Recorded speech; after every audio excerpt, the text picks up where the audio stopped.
Hello everyone, welcome to C Programming Quiz. So this is the MCQ for which we have 4 options. So if you are new to this MCQ video, then let me tell you what are the rules for this MCQ series. So you will be shown one question and then there will be 4 options that you will be seeing. So after the question is shown, a timer will run for 3 seconds and in between you can pause the video and you can find the answer for this MCQ. After that, I would tell you the correct answer and I will also give you the explanation for that answer. So let's start. So this is the first question and you can pause the video. Our timer will run. So I hope you have found the answer. So the correct answer is option number D.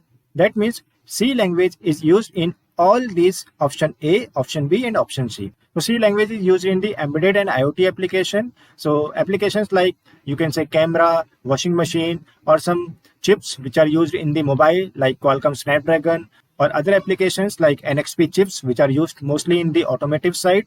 So to make the software for these type of applications, we use the C language. So embedded applications are those applications which can do some specific type of task which are made for a particular application. For example, you have a camera, so the chip inside the camera will be doing only the tasks which are related to the camera. For example, photo, video, something like that. So to make the software for these embedded applications, for example, Qualcomm uses C language for their chips. In the same way, other embedded companies like NXP, Harman, they also use the C language for coding into their software.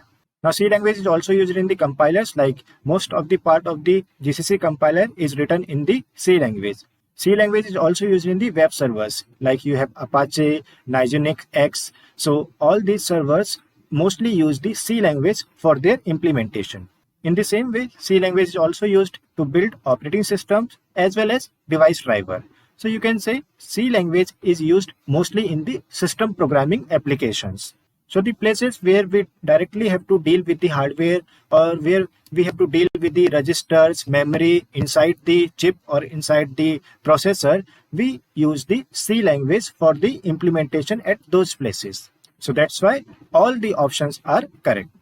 So I hope you have liked the video. So please like and share this video. And now let's move to the next MCQ.